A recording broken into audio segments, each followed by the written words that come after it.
Selamat sore, shalom Bapak Ibu Saudara-saudara sekalian, shalom. Mari kita mau datang kepada Tuhan sore hari ini. Mari kita datang dengan kerinduan hati kita. Mari kita mau berdoa terlebih dahulu sore hari ini. Bapa, kami bersyukur Tuhan buat kasih-Mu yang besar dalam kehidupan kami Tuhan. Terima kasih Tuhan, kami boleh ada tempat ini Tuhan.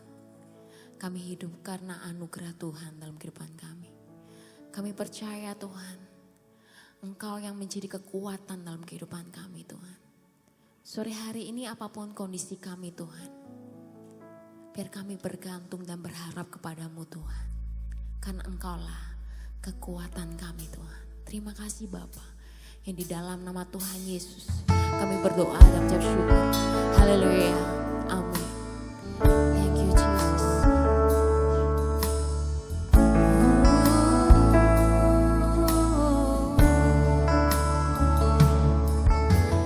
Engkaulah kekuatanku, tempat perlindunganku saat badai menerpa. Aku tak akan goyah, aku tak akan goyah, sebab Kau sertaku. Engkaulah kekuatanku Tuhan. Engkaulah kekuatanku, tempat perlindunganku saat badai menerpa. Aku tak akan goyah, aku tak akan goyah, sebab Kau sertaku.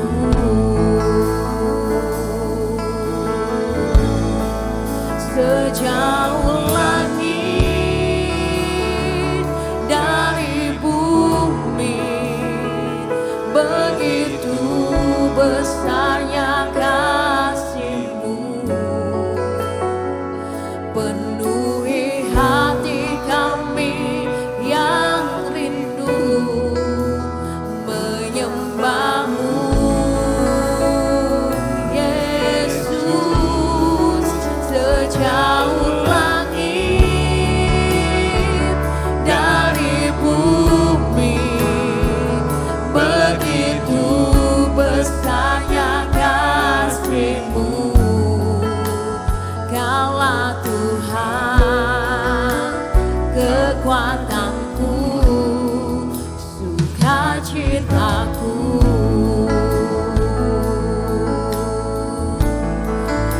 Engkaulah kekuatanku Tuhan. Engkaulah kekuatan, tempat perlindunganku, tempat perlindunganku saat badai menerpa. Aku tak akan goyah, aku tak akan goyah, aku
jemaat untuk bangkit berdiri bersama-sama.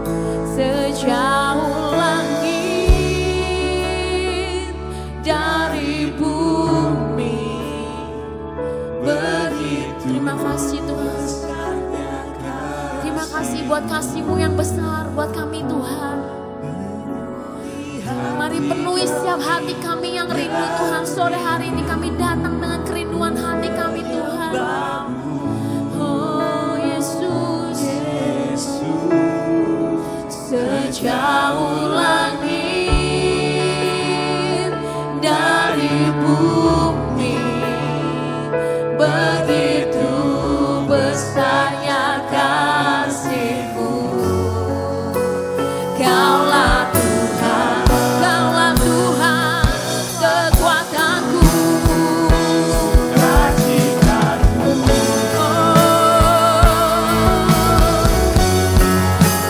Jauh langit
Seberapa banyak di antara kita yang sore hari ini rindu menyembah Tuhan lebih lagi. Mari kita mau angkat kedua tangan kita.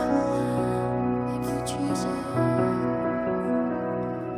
Ku sembah Kau Allahku, Bapa dan sahabatku,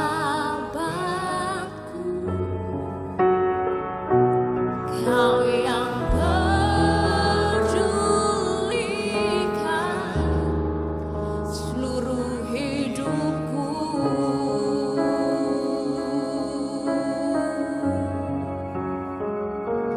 Walau lewati lembah, kami percaya kami tidak ditinggalkan. Aku tak ditinggalkan. Yesus kekuatan di hidupku. Ku sembah, ku sembah, ku sembah Kau Allahku. Kami mengangkat tangan kami Tuhan, kami menyembah Engkau, kami berserah kepadamu Tuhan. Kau Allah yang punya hidup kami Tuhan, Kau sahabat kami, Kau Bapa kami. Terima kasih Tuhan, Kau yang selalu peduli akan setiap kehidupan kami Tuhan. Oh Yesus, walau lewati lembah, aku tak ditinggalkan. Mari katakan dengan iman, Yesus kekuatan, kekuatan di hidupku.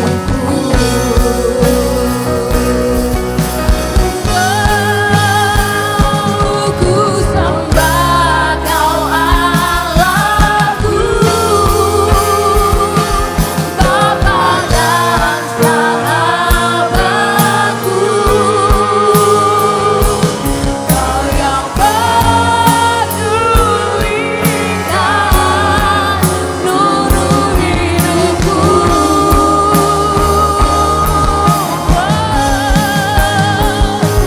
Walau lewati lembah, kami tak ditinggalkan.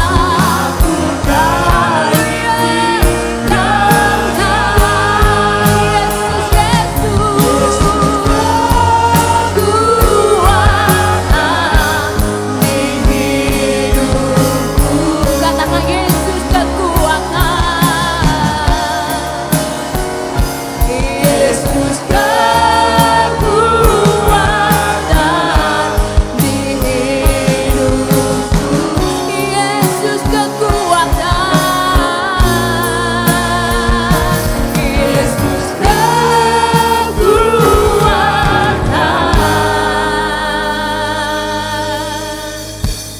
di hidupku.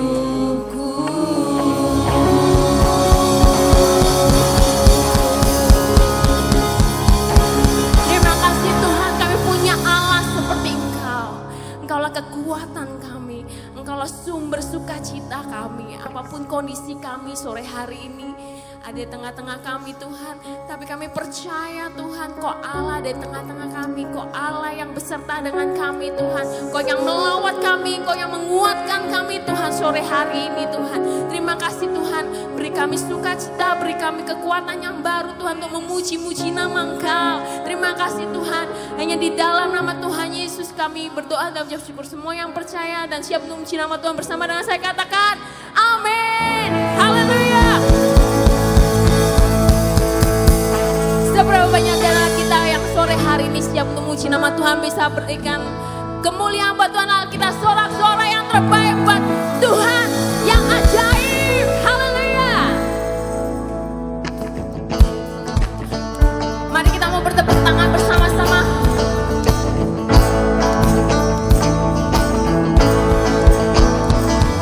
Yesus ajaib, Tuhanku ajaib, kasih-Nya ajaib bagiku. Yesus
segenap jiwa dan pengharapan ku serahkan untuk rencanamu Tuhan. Kau Raja atasku, hanya Kau Tuhan, Kau yang layak ditinggikan.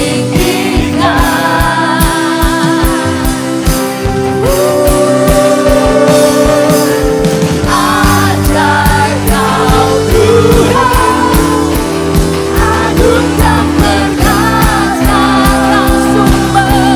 Kau sumber kemenanganku, layak berkuasa, memerintah selamanya. Yesus Kaulah Raja mulia. Mari bertepuk tangan di atas kepala. Thank you Jesus.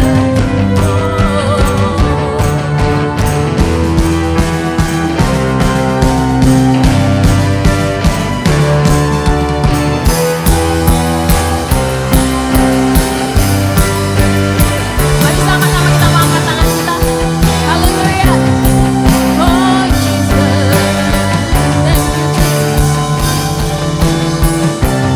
Terima kasih. Ajaib Kau Tuhan, agung dan perkasa,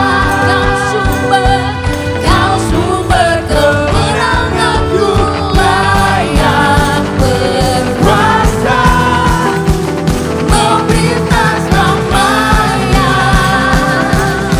Yesus Kaulah Raja mulia. Ajaib Kau Tuhan, agung dan perkasa, Kau sumber kemenanganku, layak berkuasa, memerintah selamanya. Yesus Kaulah Raja mulia.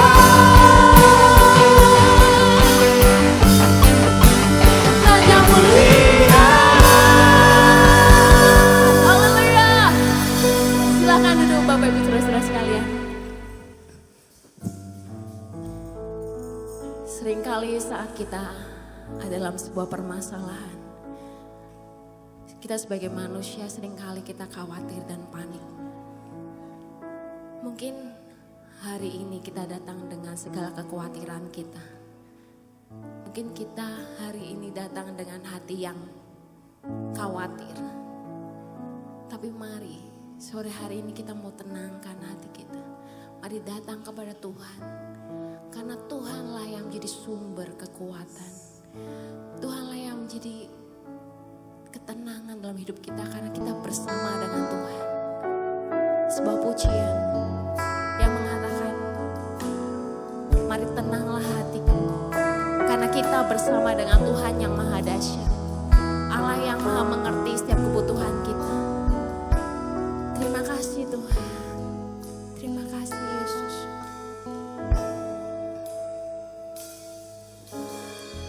Tenanglah kini hatiku, Tuhan memimpin langkah hidupku. Di saat bimbang dan ragu, ku rasa tangannya. Yesus membimbingku, tanganku dipegangnya, hatiku berserah pada semua janjinya. Yesus membimbingku,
janjinya, Yesus membimbingku dengan tangan kasih-Nya.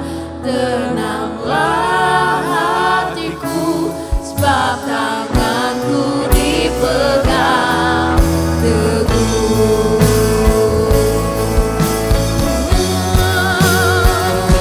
Yesus membimbingku, tanganku dipegangnya, hatiku berserah pada semua janji-Nya.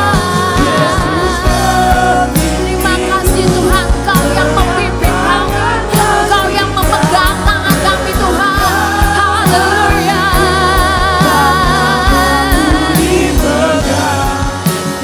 Yesus membimbingku, Yesus membimbingku, tanganku dipegang Tuhan. Semua janji-Nya, Yesus membimbingku dengan tangan kasih-Nya. Tenanglah hatiku, sebab tanganku dipegang teguh. Tenanglah hatiku, sebab tanganku dipegang teguh. Tenanglah hatiku, sebab tanganku dipegang teguh.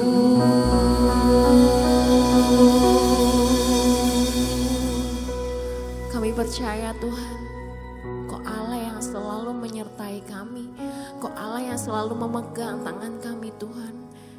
Apapun kondisi kami sore hari ini Tuhan, mungkin kami ada di lembah kekelaman, tapi kami percaya ada tangan yang kuat yang memegang tangan kami. Mungkin kondisi kami Tuhan tidak seperti yang kami bayangkan Tuhan.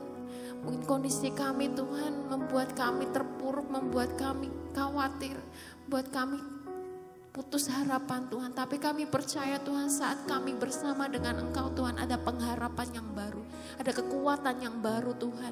Terima kasih Tuhan sore hari ini buat lawatan-Mu, buat kehadiran-Mu tengah-tengah kami Tuhan. Sebentar kami akan mendengar firman-Mu Tuhan, kami buka hati kami Tuhan.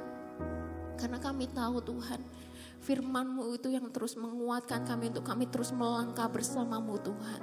Biar kami bukan hanya mendengar, tapi kami melakukan firman-Mu. Terima kasih Bapa, mari urapi kami, urapi juga hamba-Mu Tuhan. Terima kasih Bapa, hanya di dalam nama Tuhan Yesus kami berdoa dan mengucap syukur. Haleluya, amin. Silakan duduk. Shalom, selamat sore Bapak Ibu yang dikasihi Tuhan. Shalom. Di tengah masa yang sulit dan sukar ini yang kita hadapi, hari ini firman Tuhan ingin mengarahkan dan menuntun hidup kita semua agar kita bisa mengambil sebuah keputusan yang benar supaya di tengah masa yang sulit kita mengalami kemenangan dan diberkati oleh Tuhan. Mari kita baca sama-sama tema kita yang di depan. 3, 2, 1, ya. Jadilah pemenang di masa sulit, Allah menyertai.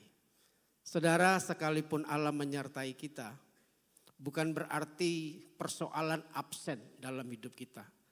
Sekalipun Allah menyertai kita, bukan berarti kita bebas dari masalah. Tetapi ketika Allah menyertai kita, kita akan keluar sebagai pemenang dan diberkati di masa sulit. Amin. Siapa yang mau menang dan diberkati di masa yang sulit? Amin. Mari saudara yang dikasihi Tuhan, dengarkan firman Tuhan. Pasang telinga Anda dan perhatikan pesan yang ingin Tuhan sampaikan sore hari ini. Mari kita baca Kejadian pasal 26.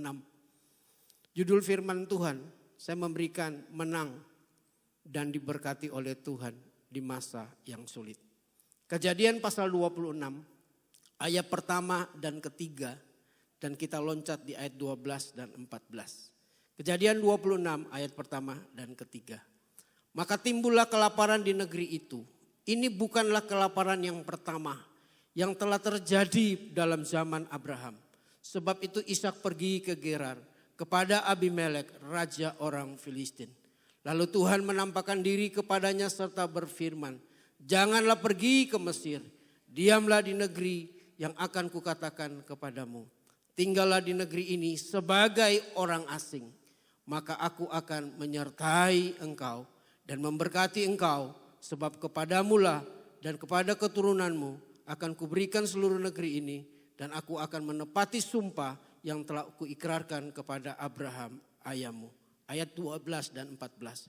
Maka menaburlah Ishak di tanah itu, dan dalam tahun itu juga ia mendapat hasil 100 kali lipat, sebab ia diberkati Tuhan.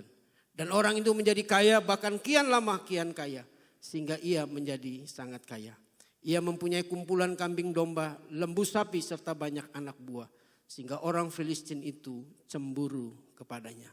Saudara yang dikasihi Tuhan, apa yang baru kita baca ini dikisahkan bahwa pada zaman itu terjadi kelaparan di seluruh negeri. Terjadi kelaparan di semua tempat. Sehingga ekonomi saat itu sangat terpuruk dan banyak orang menderita. Krisis ini diakibatkan karena tidak adanya air. Sehingga terjadi kekeringan dan kelaparan. Tapi Alkitab mengatakan bahwa Ishak adalah orang yang justru diberkati dan berhasil. Karena Tuhan memberkati dan menyertai Ishak. Secara perhitungan manusia, saudara yang dikasihi Tuhan, tidak mungkin di masa yang sulit, tidak mungkin di masa yang sukar, seorang itu bisa menjadi kaya, bahkan kian lama, kian kaya. Mungkin saudara berkata, mana mungkin di masa pandemi ini ada orang bisa kaya dan semakin kaya. Tapi pagi sore hari ini firman Tuhan, apa yang sudah kita baca. Di masa krisis justru ada seorang pribadi yang bernama Ishak. Diberkati oleh Tuhan. Sehingga orang ini menjadi kaya dan makin kaya. Secara alami memang tidak mungkin ada panen di masa kering. Tidak mungkin ada panen di masa kemarau. Tapi saudara yang dikasihi Tuhan, bagi Tuhan tidak ada yang mustahil. Allah sanggup melakukan apa saja. Allah tidak tergantung dengan keadaan. Kalau dulu saudara diberkati oleh Tuhan dalam masa kejayaan, apakah mungkin Allah tidak sanggup memberkati engkau di masa krisis? Saya percaya Allah sanggup melakukan. Karena bagi Allah tidak ada yang mustahil. Rahasia Ishak menang dan diberkati Tuhan. Kita belajar sore hari ini. Yang pertama, Ishak taat dan bertindak dengan iman. Ketika Tuhan datang kepada Ishak, secara manusia, Ishak ingin pergi ke Mesir. Karena di Mesir ada sungai Nil yang sangat besar. Dia berpikir di sanalah tempat yang paling cocok untuk berusaha. Tapi Ishak lebih memilih taat kepada Tuhan. Untuk tinggal di Gerar. Padahal saudara yang dikasihi Tuhan, kondisi di Gerar pada saat itu terjadi kelaparan. Kondisi di Gerar pada saat itu tidak ada air sama sekali. Untuk mendapatkan gandum di Gerar itu sangat sulit. Kalaupun ada, itu harganya sangat mahal. Tapi Ishak lebih taat kepada Tuhan. Tuhan berkata, jangan pergi ke Mesir, tapi pergilah dan tetap tinggal di Gerar. Banyak anak Tuhan, engkau rindu mendengar suara Tuhan, itu bagus. Tapi pertanyaan saya adalah, maukah engkau bertindak dan taat sesuai apa yang dikatakan oleh Tuhan? Saudara yang dikasihi Tuhan, ketika Ishak taat kepada Tuhan, tidak sekedar taat, tapi dia bertindak dengan iman. Alkitab berkata, pada tahun itu juga, tidak tunggu 3 tahun, orang ini diberkati oleh Tuhan. Dia menjadi kaya, bahkan kian lama kian kaya. Ishak adalah figur orang Kristen yang dipelihara Tuhan secara luar biasa yang tidak dialami oleh orang pada zaman itu. Saudara yang dikasihi Tuhan, saya berdoa kita adalah orang yang diberkati oleh Tuhan hari ini. Amin. Secara alami benih akan mati di musim kering. Ketika ada orang mau menanam benih di musim kering, saya percaya orang berkata tindakan bodoh, tindakan pemborosan. Mana mungkin ada benih bisa tumbuh di masa kering. Namun apa yang firman Tuhan katakan, ketika Ishak taat, dia bertindak dengan iman, dia menabur benih. Alkitab berkata, dia memperoleh hasil 100 kali lipat. Sehingga orang ini sangat diberkati oleh Tuhan. Alkitab mengatakan, yang tadi kita sudah baca, orang ini perantau, bukan penduduk asli. Dia datang ke Gerar sebagai perantau. Dia menyewa tanah-tanah yang sudah ditelantarkan oleh orang Gerar. Disewa oleh Ishak. Dan Alkitab berkata, orang ini kaya. Saudara dan saya, saudara adalah orang asli Pekalongan. Kalau saja orang perantau bisa diberkati Tuhan, masakan asli wong Pekalongan tidak diberkati Tuhan. Amin. Mari saudara tangkap pesan Tuhan sore hari ini dengan imanmu. Ishak sebagai perantau diberkati oleh Tuhan. Alkitab berkata, gandumnya berlipat kali ganda luar biasa. Ketika orang lain tidak menuai, justru Ishak menuai 100 kali lipat. Ternaknya juga semakin bertambah kata Alkitab. Dan ingat, Alkitab berkata, pegawainya semakin bertambah. Ketika di masa krisis orang mem-PHK para pegawai, justru Ishak menambah para pegawai. Saudara yang dikasihi Tuhan, apakah kita juga sebagai orang Kristen, ketika engkau mengalami krisis terus pegawaimu di PHK, padahal pegawaimu sudah 20 tahun membantu engkau di saat engkau belum ada apa-apa. Ketika engkau diberkati terus hanya masa pandemi ini engkau mem-PHK mereka. Tidak saudara. Ishak justru ketika orang mem-PHK karyawan, Alkitab berkata dia menambah karyawan. Saya percaya kita pun ingin mengalami seperti yang dialami Ishak. Kita ingin diberkati Tuhan di masa yang sulit. Kita ingin keluar sebagai pemenang. Amin. Ishak mengerti prinsip firman Tuhan. Taat dan bertindak dengan iman. Saya mau katakan saudara, ketaatan tidak mendatangkan berkat. Tapi ketaatan yang disertai dengan tindakan iman itu menghasilkan berkat. Sore hari ini saudara, kekeringan apa yang saudara alami? Usahamu kering? Apa dompetmu kering, saudara? Saya menyadari di tengah pandemi ini kita sedang mengalami masa-masa yang sulit, masa-masa yang sukar. Tapi percayalah dan yakinlah, sebagaimana Ishak diberkati oleh Tuhan, maka Allah yang sama sanggup memberkati saudara dan saya. Ketika Ishak berada di tanah Gerar, Ishak diberkati oleh Tuhan secara luar biasa. Abimelek merasa cemburu. Lalu Ishak akhirnya diusir oleh Raja Agag, Abimelek. Dan akhirnya Ishak pergi ke Berseba. Ketika Ishak berada di Berseba, kita melihat rahasia kedua, Ishak diberkati Tuhan. Rahasia yang pertama adalah Ishak taat dan bertindak dengan iman. Yang kedua kita lihat Kejadian pasal 26 di ayat yang sama. Tolong ayat ini ditampilkan. Kalau bisa agak lama. ayat 25. Mari kita baca sama-sama. Ketika Ishak berada di Beersheba, kita lihat. Sesudah itu Ishak mendirikan apa? Mezbah di situ. Dan memanggil nama Tuhan. Ia memasang kemahnya di situ. Lalu hamba-hambanya menggali sumur di situ. Ditayangkan terus. Yang kedua, Ishak untuk mengutamakan Tuhan.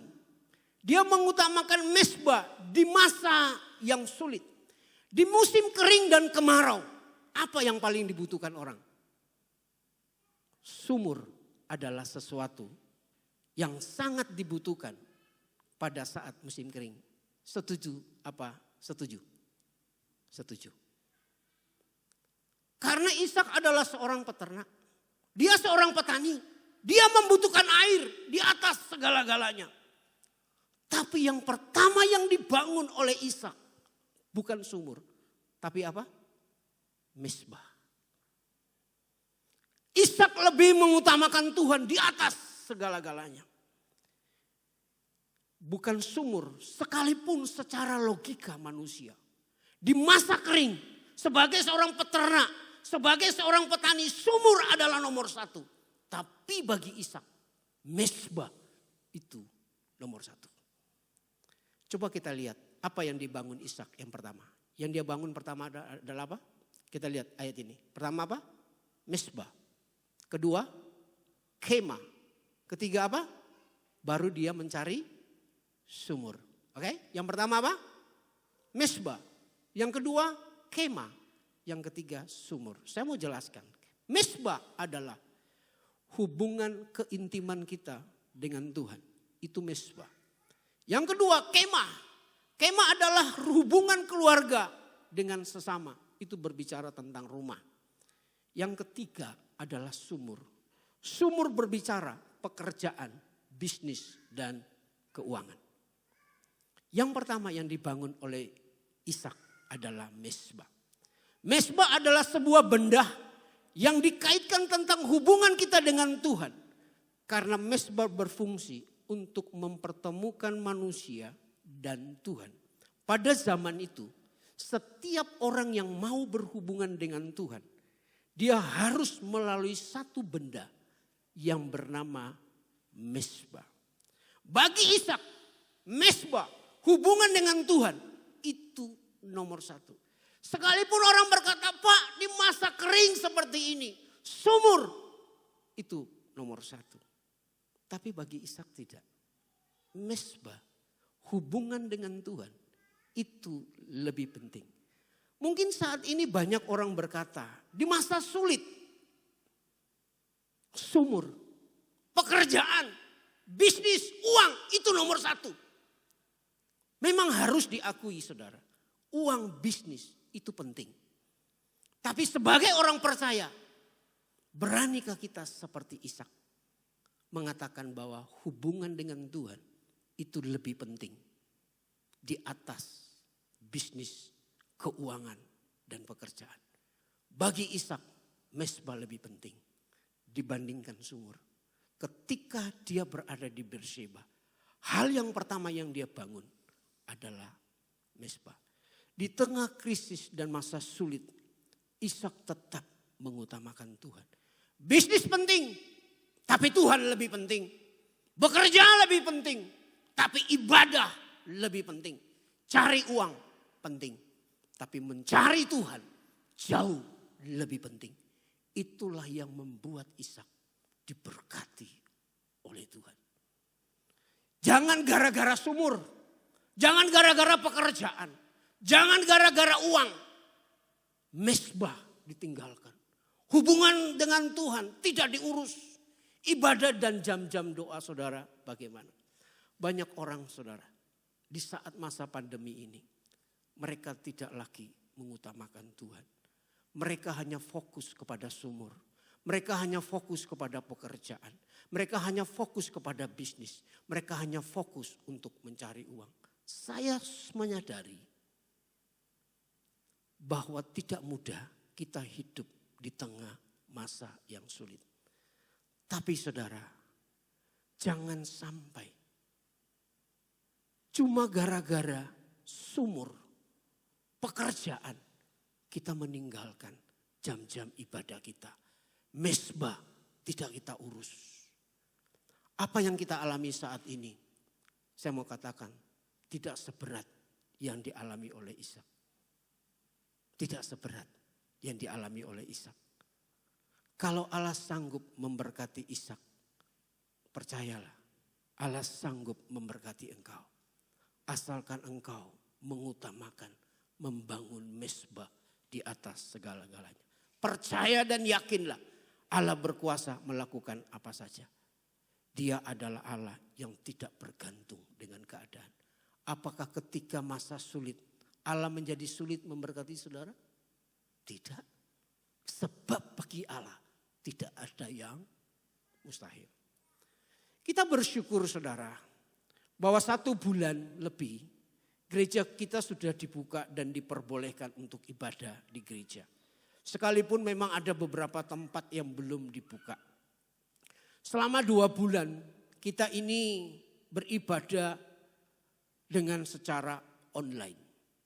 Ketika ibadah gereja dibuka, saya mau katakan ada sebagian, tidak semua orang.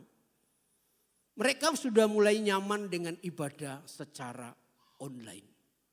Sehingga ada beberapa orang bertanya kepada saya, apakah ibadah online dapat menggantikan ibadah di gereja? Untuk menjawab pertanyaan ini, mari kita buka kebenaran firman Tuhan. Apakah ibadah secara online dapat menggantikan ibadah di gereja, pertemuan ibadah kita seperti sore ini? Mari kita baca 1 Korintus pasal 10 ayat 23.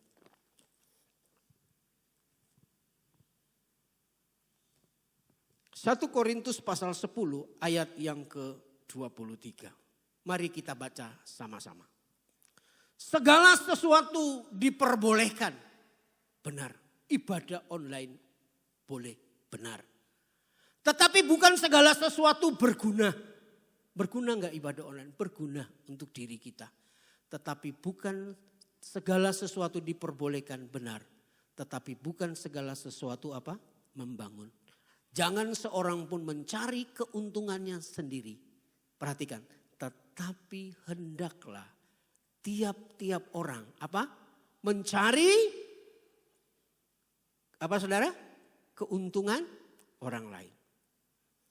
Apa yang boleh kata Alkitab bukan berarti harus dilakukan. Kekristenan bukan berbicara tentang benar atau salah. Ada hal-hal aspek-aspek yang perlu kita pertimbangkan. Paulus berkata bahwa segala sesuatu boleh dilakukan. Halal untuk dilakukan. Tapi pertanyaannya adalah berguna enggak untuk orang lain? Pada dasarnya ibadah online itu berguna. Ya, membangun ya. Tapi untuk diri sendiri. Berguna enggak untuk orang lain? Tidak. Tidak berguna untuk orang lain. Jadi berdasarkan ayat ini, saya menarik sebuah kesimpulan bahwa ibadah online tidak bisa menggantikan pertemuan ibadah minggu seperti ini. Sebab begini saudara, pertumbuhan rohani itu bersifat personal dan komunal. Personal adalah gini, hubungan kita dengan Tuhan. Ibadah online oke, bisa berhubungan dengan Tuhan secara personal. Tapi ada pertumbuhan rohani itu bersifat komunal. Artinya kita ditumbuhkan oleh orang lain. Artinya kita bertumbuh dalam konteks tubuh Kristus. Dalam ibadah online tidak ada pertumbuhan dalam konteks kebersamaan dalam tubuh Kristus. Kalau saudara baca dalam 1 Korintus pasal 12 keseluruhan, Alkitab mencatat bahwa Allah memberikan setiap orang Kristen karunia yang berbeda-beda. Kegunaan dari karunia itu adalah untuk mempertumbuhkan iman orang Kristen dalam kebersamaan dan untuk kepentingan bersama. Dalam Efesus pasal 6 ayat 11, Alkitab juga mengatakan bahwa Tuhan memberikan karunia para nabi, para rasul, para pengajar, para gembala, para penginjil untuk memperlengkapi orang-orang kudus dalam tubuh Kristus untuk pertumbuhan rohani. Jadi gini saudara, semua karunia yang Allah berikan itu bisa berfungsi kalau ibadah itu dilakukan dalam gereja. Setiap orang diberikan kesempatan untuk melayani Tuhan di dalam gereja. Kalau itu diadakan ibadah online, maka semua karunia yang Tuhan beri diperlengkapi oleh Tuhan oleh semua jemaat tidak berfungsi. Maka apa yang boleh dilakukan belum tentu harus dilakukan. Mungkin itu berguna, mungkin itu bermanfaat, tapi pertanyaannya berguna, bermanfaat untuk orang lain atau diri sendiri. Yang kedua, di gereja itu ada elemen-elemen dan posisi-posisi para penatua dan rohaniawan. Orang berkata begini sama saya, Pak, dulu waktu jemaat mula-mula mereka itu beribadah di rumah-rumah, betul. Tapi harus ingat, itu zaman aniaya. Ketika dalam situasi aman, mereka beribadah di sinagog-sinagog. Tapi perlu juga diingat, ketika mereka beribadah dari rumah ke rumah, ini yang harus diingat. Para penatua, para rasul itu tidak diabaikan. Mereka tetap diperlukan oleh jemaat mula-mula. Kita harus ingat saudara, di gereja itu ada sakramen. Sakramen baptisan, pernikahan, dan kematian. Kalau Anda ibadah online, dijadikan ibadah kebiasaan, sakramen ini jalan enggak? Tidak jalan. Di gereja ada posisi diaken yang mengurus orang-orang jemaat-jemaat yang kekurangan dibantu. Bahkan Kisah Rasul pasal yang ke-6 kalau saudara baca. Para diaken dipilih oleh para rasul. Rasul berkata, kami tidak puas dengan pelayanan ini. Selama ini kami melayani orang-orang yang miskin. Kami mengabaikan firman Tuhan. Kami enggak mau. Kami mau fokus pada firman Tuhan. Pilih di antara jemaat. Dan Alkitab berkata begini. Mereka memilih 7 orang yang terkenal baik. Artinya yang terkenal baik adalah orang-orang yang sudah terlibat dalam membantu orang miskin. Saya mau nanya. Gereja ini bisa membantu jemaat yang kekurangan. Apa karena gereja punya uang? Seberapa banyak uang gereja? Gereja bisa membantu jemaat-jemaat yang kekurangan. Kalau semua jemaat yang diberkati Tuhan mengambil bagian. Maka ketika mereka memilih para diaken, Alkitab mengatakan mereka dipilih adalah orang-orang yang terbaik. Orang-orang yang sudah sering membantu orang-orang miskin. Orang-orang ini direkrut.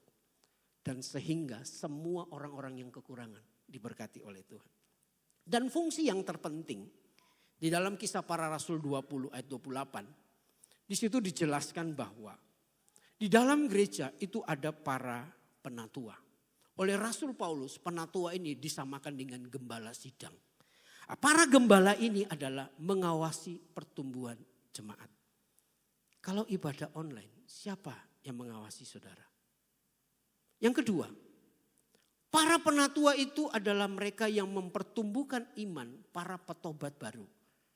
Kalau saudara menginjil orang, terus orang ini bertobat. Saya mau tanya, siapa yang mempertumbuhkan rohani mereka? Anda sanggup? Mungkin sebagian orang sanggup, tapi tidak semua. Yang ketiga bahwa fungsi para diakon penatua adalah menjaga kemurnian agar jemaat tidak tersesat. Nah, kalau saudara mengkonsumsi semua video-video ibadah online, saya tidak mengatakan bahwa semua itu sesat. Tapi doktrin kemungkinan berbeda. Dan tidak menutup kemungkinan ada ajaran sesat. Lantas siapa yang mengawasi saudara kalau saudara tersesat? Jadi kesimpulan saya adalah gini. Ibadah online itu boleh dilakukan sebagai tambahan dalam keadaan normal, tapi tidak bisa menggantikan ibadah di gereja. Untuk itu gereja, saya sebagai hamba Tuhan bertanggung jawab. Kita semua hamba Tuhan yang ada di sini bertanggung jawab untuk mendorong jemaat datang ibadah raya. Tetapi keluarga juga harus mendorong jemaat untuk keluarganya untuk beribadah di gereja. Kembali kepada persoalan Ishak. Ketika Ishak membangun mezbah, apa yang dibangun oleh Ishak? Yang kedua adalah apa? Kemah. Kemah adalah tempat berkumpul dengan keluarga. Atau sekarang kita katakan rumahlah seperti itu. Kemah adalah tempat di mana kita bersosialisasi dengan kerabat dan teman. Ada banyak orang hanya karena mengejar sumur. Ada banyak orang karena mengejar uang, mengejar bisnis. Mereka mengorbankan keluarga. Mereka mengorbankan persahabatan. Mereka merobohkan kemah. Dengan alasan ini masa sulit. Uang itu penting. Sehingga teman makan teman. Sahabat makan sahabat. Ishak ketiga dia bangun mezbah. Yang kedua dia bangun adalah sumur. Jangan sampai gara-gara sumur, gara-gara pekerjaan, gara-gara uang, mezbah diabaikan dan kemah dikorbankan. Sekalipun Ishak tahu bahwa saat itu sumurlah yang terpenting dan dia butuh air. Tapi Ishak sadar bahwa mezbah harus nomor satu. Barulah kemah nomor dua dan dibangun. Jadi lihat saudara, kemah nomor satu. Hubungan dengan Tuhan nomor satu. Yang kedua hubungan dengan sesama nomor dua. 2 Timotius pasal 3. Saudara baca di rumah ayat 1 dan ketiga mencatat begini. Di masa-masa yang sukar, orang akan mencintai uang. Akibatnya kasih manusia menjadi pudar dan orang tidak peduli dengan agama. Orang tidak peduli dengan mezbah. Orang tidak peduli dengan ibadah. Karena yang diutamakan adalah sumur. Sehingga demi sumur, demi bisnis dan uang, kemah hubungan dengan manusia dikorbankan.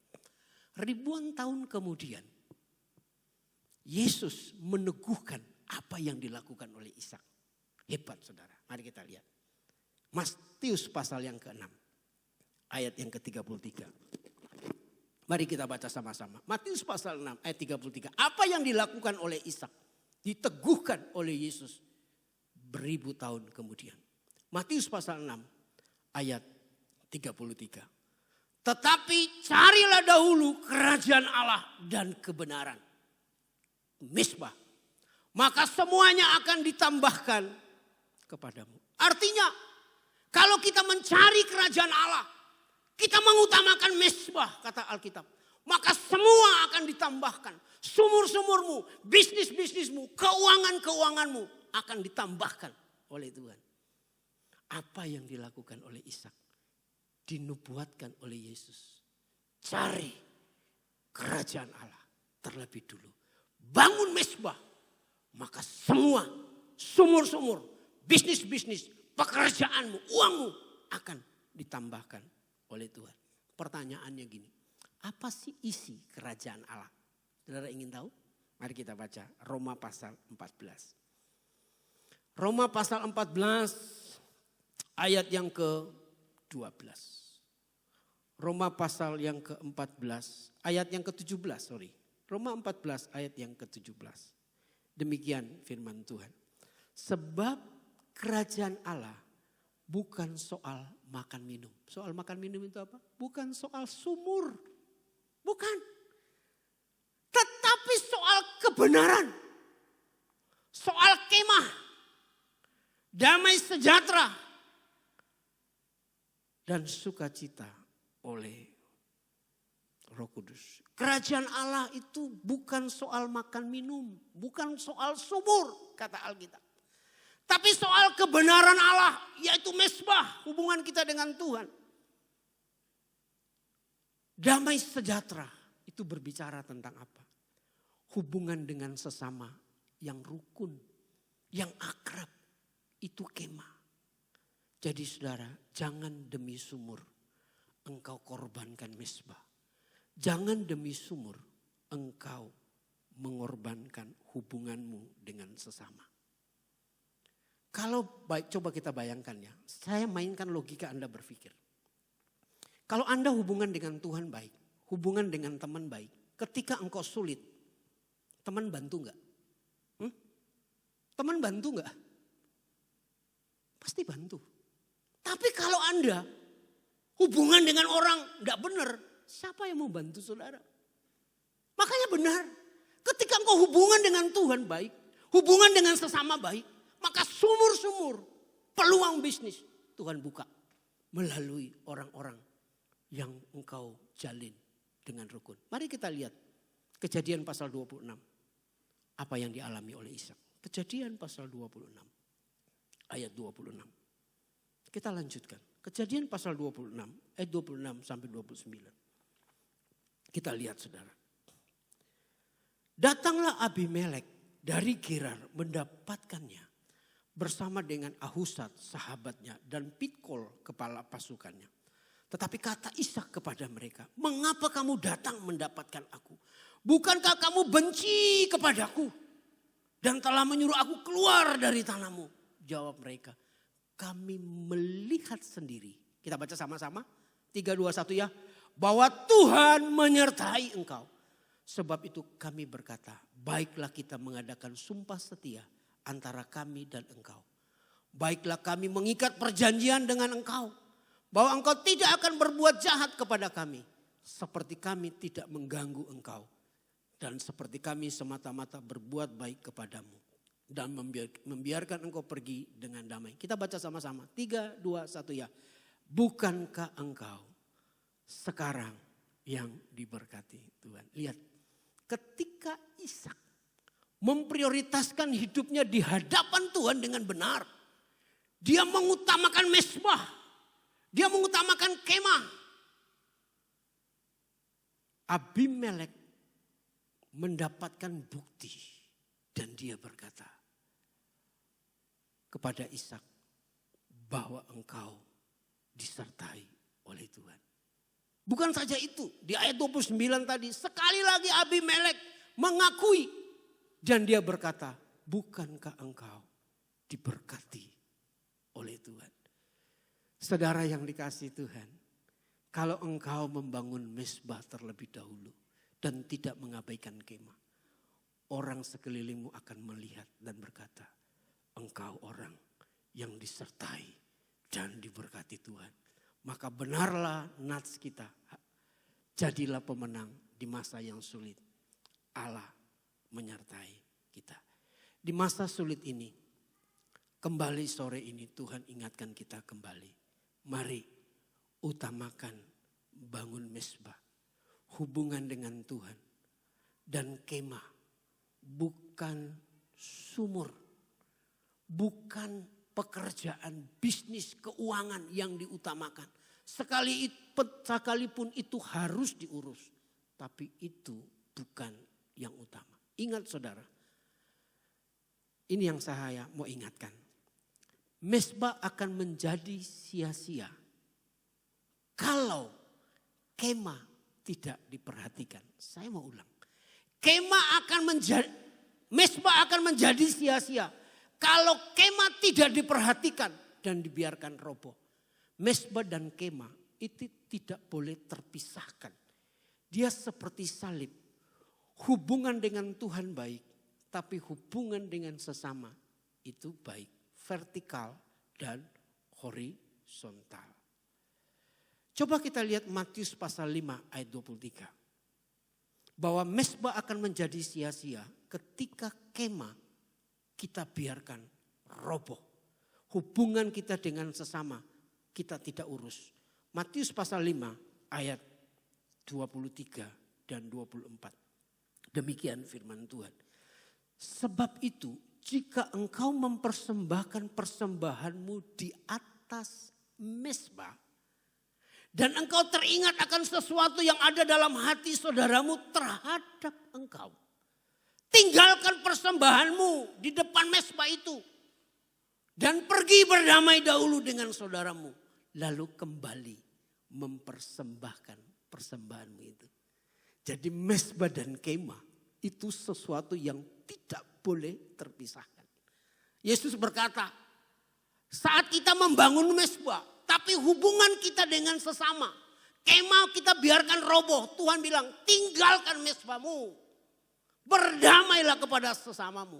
Baru datang engkau mempersembahkan korban di atas mezbah. Mezbah dan kemah tidak boleh terpisahkan. Seperti salib. Hubungan dengan Tuhan dan hubungan dengan sesama. Kalau kita hanya hubungan yang penting dengan Tuhan, baik. Itu namanya tiang listrik. Yang penting saya hubungan dengan manusia baik, gak pernah nipu, gak pernah ngapain cari Tuhan. Itu tali jemuran. Saya mau katakan Tuhan Yesus tidak mati di atas tiang listrik dan di atas tali jemuran. Yesus mati di atas kayu salib. Vertikal, horizontal. Jadi saudara lihat saudara. Ketika Ishak meninggikan salib. Dia membangun kemah. Dan dia mengutamakan mezbah. Ishak tanpa sadar. Dia menegakkan salib. Vertikal, horizontal. Ketika salib ditinggikan, Alkitab berkata, anugerah dan berkat Allah dicurahkan. Amin. Mari itu saudara yang dikasihi Tuhan. Lihat, ketika Ishak mengutamakan mezbah dan kemah, apa yang terjadi? Ketika mezbah dia sudah bangun, kemah dia perhatikan, apa yang terjadi? Kita lihat di Kejadian pasal 26 tadi, ayat yang ke-32 dan 33. Mari kita baca sama-sama. Kejadian 26 ayat 32 dan 33. Pada hari itu datanglah hamba-hamba Ishak memberitahukan kepadanya tentang sumur yang telah digali mereka. Serta berkata kepadanya, kami telah mendapatkan air. Saudara yang dikasihi Tuhan. Lalu dinamai sumur itu Sheba. Sebab itu nama kota itu adalah Beersheba sampai sekarang. Lihat saudara yang dikasihi Tuhan. Ketika Ishak membangun mezbah dan kemah, Tuhan berikan sumur. Tuhan bukakan sumur-sumur yang baru. Tuhan memberikan peluang-peluang bisnis dan keuangan yang baru. Jadi saudara, bagian kita ingat adalah membangun mezbah. Hubungan dengan Tuhan dan sesama. Bagian Tuhan adalah membukakan sumur-sumur. Pekerjaan-pekerjaan. Keuangan yang baru. Maka Yesus berkata, carilah dahulu kerajaan Allah. Bangun mezbah terlebih dahulu. Maka semuanya sumur-sumur akan ditambahkan kepadamu. Kita buka Kejadian Keluaran pasal 20 ayat 24. Untuk itu saudara, jangan anggap remeh mezbah. Jangan anggap remeh. Sekalipun sumur pekerjaan itu penting. Tapi itu bukan yang terpenting. Mari kita lihat Keluaran pasal 20 ayat yang ke-24. Mari kita baca sama-sama. 3, 2, 1 ya. Kau buatlah bagiku mezbah dari apa? Dari tanah. Dan persembahkanlah di atasnya korban bakaranmu dan korban keselamatanmu. Kambing dombamu dan lembu sapimu. Pada setiap tempat yang kutentukan menjadi tempat peringatan bagiku. Kita baca sama-sama. 3, 2, 1 ya. Aku akan datang kepadamu dan memberkati engkau. Lihat saudara. Mezbah itu. Ketika mezbah dibangun, Alkitab berkata, Tuhan datang untuk apa? Memberkati. Saya mau tanya, mezbah ini dibangun dari apa? Dari tanah. Lihat, mezbah yang dari tanah saja bisa menarik Tuhan untuk datang memberkati kita. Apalagi kita membangun mezbah dari hati. Jauh lebih lagi Tuhan akan memberkati kita. Amin.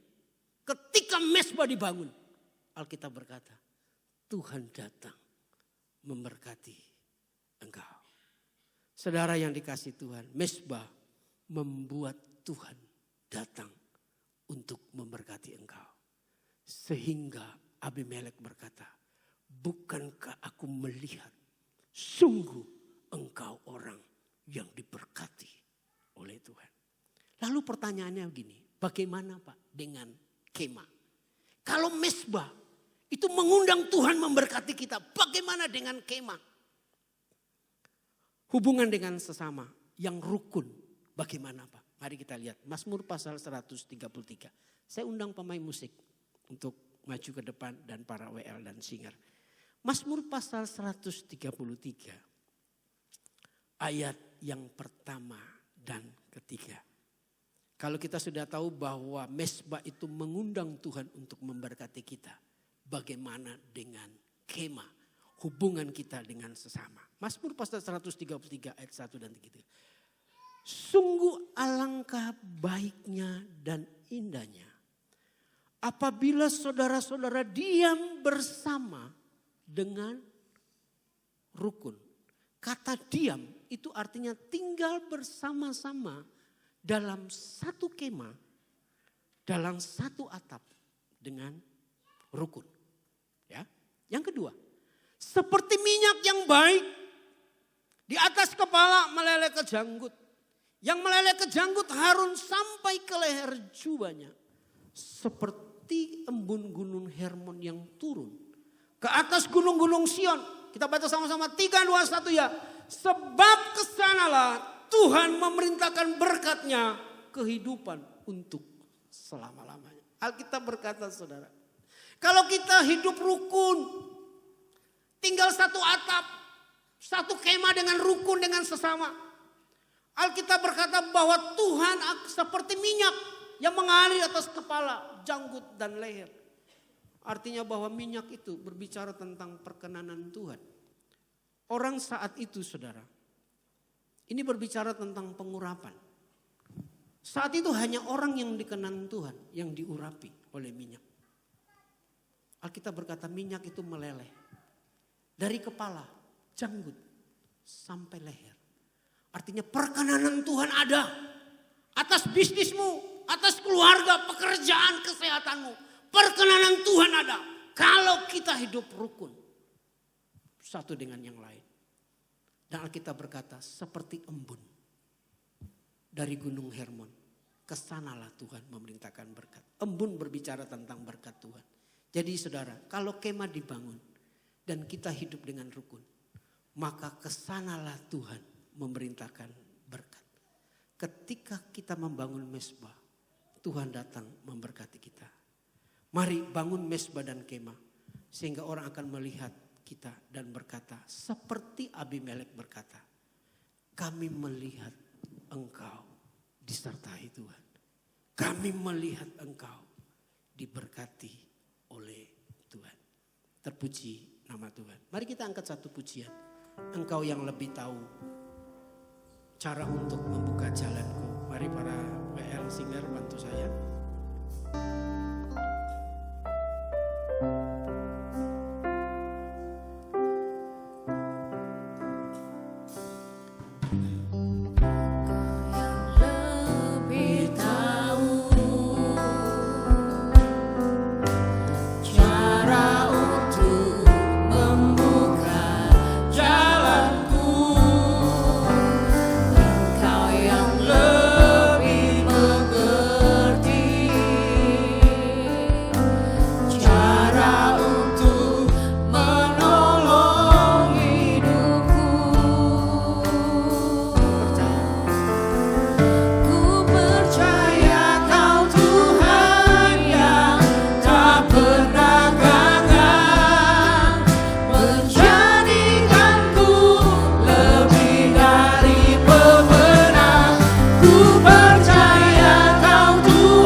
Sumur-sumur akan dibukakan kepadamu. Dan kita akan menjadi seorang pemenang. Percaya, Tuhan tidak pernah lalai menepati janji. Kita angkat pujian ini, refnya. Aku percaya kau Tuhan.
Terima kasih Bapa.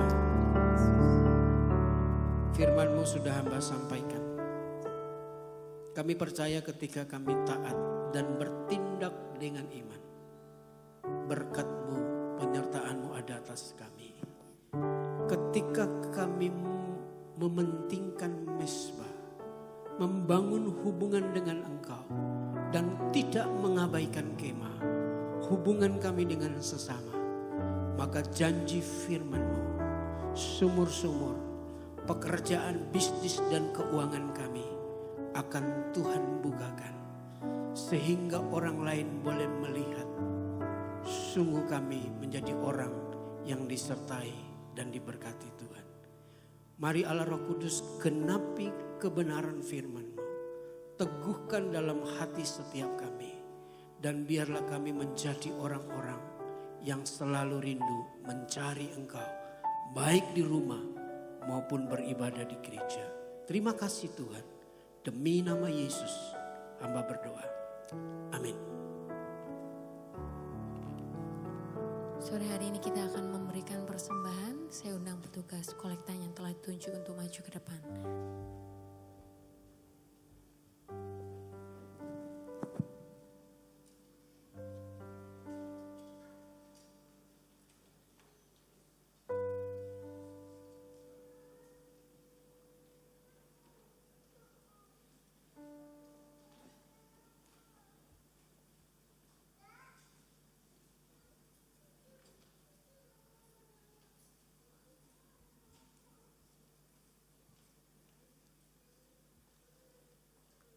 Sebelum memberikan persembahan nanti, saya minta Saudara Bambang akan memimpin kita dalam doa.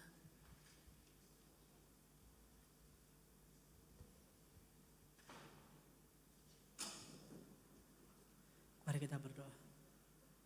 Pada dalam surga Tuhan, kami mengucap syukur Tuhan buat kebaikan-Mu dalam kehidupan setiap kami Tuhan. Kami tahu Tuhan Engkau Allah yang menyediakan setiap berkat-Mu bagi setiap kami Tuhan. Bapak sebentar Tuhan kami akan memberi sebagian dari apa yang kami miliki Tuhan. Kiranya Tuhan Kau jadikan persembahan kami menjadi dupa yang harum buat Engkau Tuhan untuk perluasan kerajaan-Mu Tuhan. Terima kasih Bapak, terima kasih Yesus. Di dalam nama Tuhan Yesus Kristus kami mau memberi dengan sukacita. Haleluya, amin.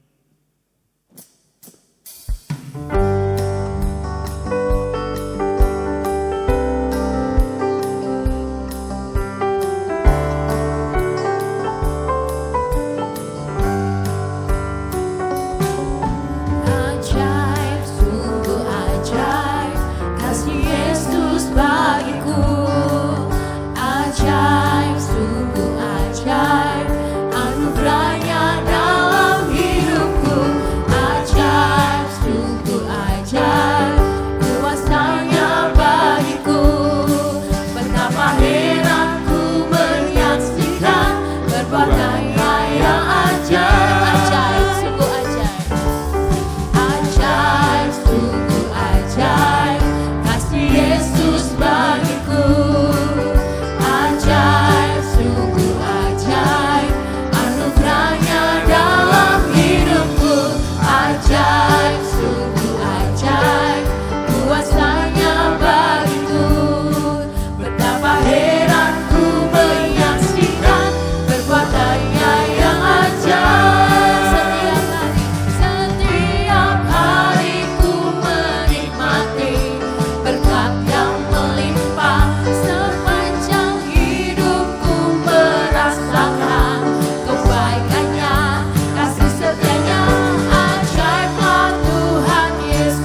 Tuhan memberkati Bapak Ibu Saudara sekalian. Saudara diberkati malam hari ini. Halo. Amin ya. Sangat-sangat memberkati kita sekalian ya, supaya kita kembali kepada Tuhan ya, ibadah dengan normal ya. Sungguh kemurahan Tuhan, gereja saudara satu-satunya yang sejak Juni permulaan sudah boleh buka ya. Bahkan Pak Wali Kota sudah meresmikan sendiri datang di tempat ini ya.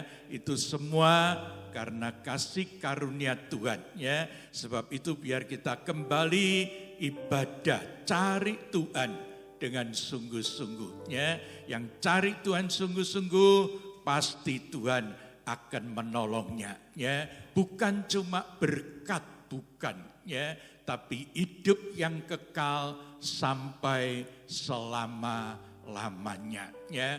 Berkat itu penting ya, sumur itu penting, tetapi lebih dari itu mesbah adalah hubungan kita dengan Tuhan. Kalau hubungan kita dengan Tuhan, maka kita akan semuanya diberkati luar biasa ya. Terima kasih, Tuhan memberkati Bapak Ibu Saudara sekalian ya. Bulan Agustus akan segera kita masuki, sebab itu baptisan air. Beberapa saudara sudah menanti bulan April kemarin dalam Paskah, tapi karena pandemi maka ditunda, dan bulan Agustus tanggal 20 kalau Tuhan kehendaki kita akan adakan kembali baptisan air ya. Sebab itu mari yang sudah mendaftar kita saudara ikut pelajaran baptisan air yang akan diumumkan minggu depan, dan saudara ikuti dan saudara dapat mengikuti baptisan air ya. Kemudian sudah ada di dalam warta tentang komprofesi muda, kafe muda, diadakan setiap hari Jumat di aula belakang jam 16.30 ya. Tuhan memberkati Bapak Ibu Saudara sekalian. Kemudian berita duka cita Ibu Girda Nuding ya, jemaat pagi yang sudah sangat lama ya. Bahkan sebelum saya datang 34 tahun yang lalu, beliau sudah menjadi jemaat di tempat kita ya. Ibu Girda Nuding ya, usia memang sudah sangat tua dan dulu bekerja di Kimia Farma ya. Telah meninggal dunia tadi pagi, dan malam ini setelah selesai ibadah kita akan upacara penghiburan dan sekalian tutup peti di gotong royong ya. Besok jam 9.15 upacara pemberangkatan jenazah dimulai ya. Kemudian Bapak Ibu Saudara sekalian, tadi sudah dijelaskan oleh Grace pagi bahwa ibadah untuk minggu depan pagi dan sore tanggal 19 Juli diharapkan dan sangat diharapkan Bapak Ibu Saudara semua hadir ya. Jemaat Bandar juga satu kali ditutup minggu sore untuk ibadah di tempat ini ya. Sebab kami bukan pesta, tidak ya, tetapi kami mohon doa pribadi, kami mohon doa dari Bapak Ibu Saudara sekalian berkenaan dengan tepat umur saya 72 tahun ya. Saya tidak minta apa-apa ya, tapi saya cuma minta doa dari Bapak Ibu Saudara sekalian ya. Sebab selama 72 tahun Tuhan sudah memberi kesehatan, kekuatan, dan juga masih Tuhan beri kepercayaan untuk melayani, ya. Itu semua karena kasih karunia Tuhan, ya. Kalau tidak kasih karunia Tuhan, umur sekarang 60 tahun sudah stroke, ya. 65 stroke berat, ya. Tapi Tuhan masih beri kekuatan saya dan istri juga 69 tahun beberapa bulan yang lalu, ya. Sebab itu saya tidak adakan pesta, tidak, ya. Tapi yang pertama cuma akan membagi buku perjalanan hidup saya, ya. Jadi saudara mengerti siapakah gembala saudara, ya. Saudara bisa mengerti bagaimana perjalanan hidupnya selama ini. Memang belum lengkap, ya. Itu baru pertama, belum lengkap, ya. Baru separuh-separuh, ya. Sebab itu saudara ya harus mendapatkannya, ya.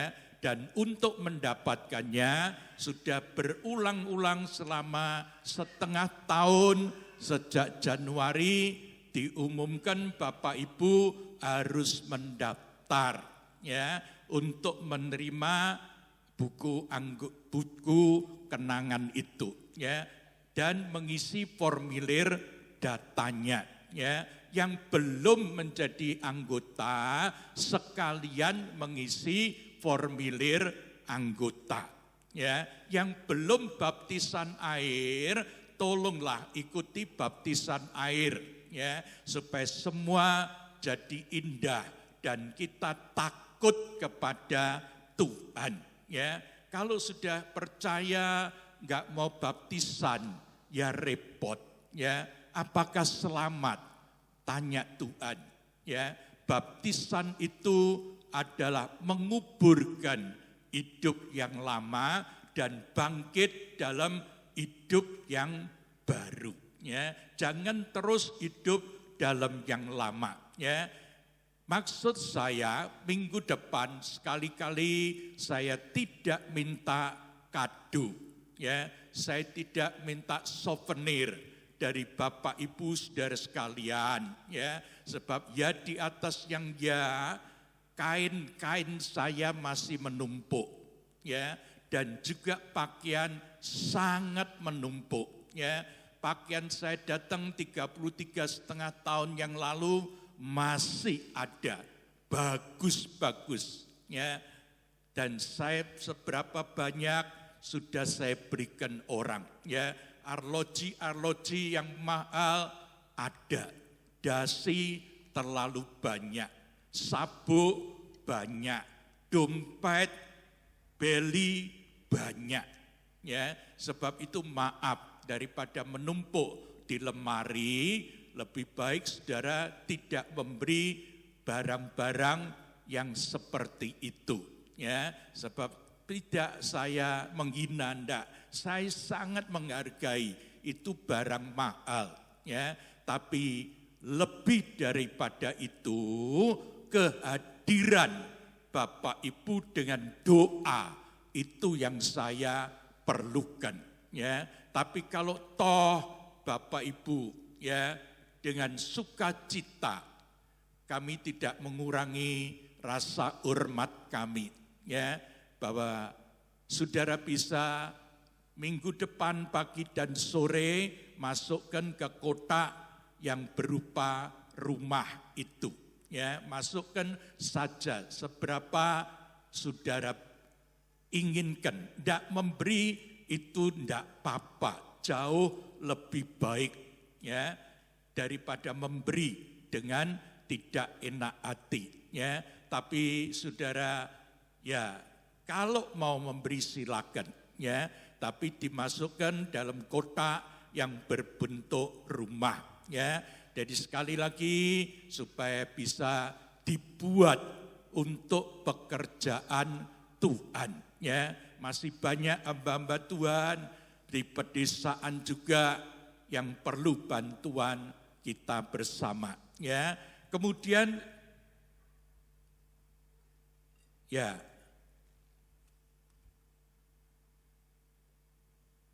Sekali lagi saya ucapkan banyak-banyak terima kasih untuk perhatian Bapak Ibu Saudara sekalian. Dan yang lebih penting, ulang tahun itu sebenarnya tidak penting, ya. Ini karena bertepatan dengan hari Minggu saja. Saya sedikit mengucap syukur, ya. Biasanya diadakan setiap doa pagi, ya, Senin sampai Sabtu. Tapi karena 19 Juli, tolong diperhatikan, 19 Juli bertepatan dengan hari Minggu, jadi ya sekalian kita adakan ucapan syukur, doa bersama, ya. Kemudian yang sangat penting juga, nanti saja, tolong Mbak Ni, dijaga Mbak Ni. Tolong saja nanti tanggal 27 Desember itu tepat ulang tahun pernikahan saya yang ke-45, ya. Jadi itu lebih penting lagi, ya. Berapa banyak orang umur pernikahan 20-25 tahun cerai, 30 tahun cerai, ya. Tapi saya dan istri mengalami anugerah Tuhan 45 tahun, ya. Dan kalau Tuhan izinkan sampai 50 tahun lebih, ya. Sebab itu jangan repot-repot, ya. Nanti 27 Desember saja kita merayakan Natal dan merayakan dengan sukacita, ya. Kemudian yang terakhir yaitu online sekolah minggu. Jadi semua kegiatan kaum muda, remaja, pria, wanita, dan kaum pria berjalan kembali secara normal. Yang belum adalah ibadah sekolah minggu, ya. Biasanya mereka melihat apa itu Superbook, ya. Tapi mulai hari ini akan dilayani sendiri dari anak-anak remaja dan kaum muda yang terjun dalam sekolah minggu, ya. Kiranya Tuhan memberkati Bapak Ibu Saudara sekalian. Saya sangat mengharapkan Bapak Ibu tidak marah, ya, untuk tidak membawa sesuatu, ya. Tapi yang saya pentingkan sekali lagi adalah doa yang sungguh-sungguh dari Bapak Ibu Saudara sekalian, ya. Jadi yang belum mendaftar untuk terima buku, tolonglah untuk sekedar 5 menit saja ngisi, serahkan kepada Ibu Susanti, ya. Jangan karena gara-gara buku saling marah satu dengan yang lain, ya. Itu yang saya tidak suka, ya. Dan nanti 27 Desember yang sudah terdaftar mendata akan terima souvenir lagi yang jauh lebih baik daripada buku, ya. Buku harganya tidak sampai 75.000, ya. Yang mahal itu adalah penulisannya, ya. Bukunya sendiri sekali lagi tidak sampai 75.000, ya. Yang mahal adalah penulisannya, ya. Tuhan memberkati Bapak Ibu Saudara sekalian. Terima kasih untuk kehadirannya dan kita bertemu kembali dalam acara kaum pria, kaum wanita, kaum muda remaja, juga kafe muda, ya. Mari kita sama-sama bahu-membahu untuk kafe muda, ya. Tuhan memberkati Bapak Ibu Saudara sekalian, ya. Saya harap nanti ya majelis siapa yang datang hari ini coba angkat tangan. Oh, sudah tadi pagi semua, ya. Saya minta nanti Bapak Samuel dengan istri ada. Samuel Sumarno. Ibu enggak ada? Oh, Ya, Pak Adrian dengan istri akan menemani Ibu Gembala di depan, ya, sebab David dan Grace ada pelayanan tim bandar, ya. Mari kita bangkit berdiri bersama, kami memuji kebesaran-Mu. Pak Selamat Riyadi dan Ibu bisa juga mendampingi di depan.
Ini Tuhan, kami boleh bersekutu satu dengan yang lain Tuhan. Sekalipun banyak sekali yang tidak hadir Tuhan, tapi terlebih penting Engkau hadir di tengah-tengah kami Bapa. Terima kasih Tuhan, berkati hamba-Mu yang sudah menyampaikan firman Tuhan. Berkati setiap domba-domba yang sudah hadir Bapa. Terima kasih Tuhan, terima kasih apa yang sudah diberikan untuk pekerjaan-Mu Tuhan. Baik persembahan kolektor, persembahan inventaris, persembahan sosial, perpuluhan, Engkau kembalikan dengan berlipat-lipat kali ganda Bapa. Terima kasih Tuhan, terima kasih. Sebentar Bapak Ibu, saudara sekalian, setelah selesai, pulanglah kembali ke rumah masing-masing dengan membawa berkat anugerah yang dari Tuhan Yesus Kristus mulai sekarang sampai selama-lamanya.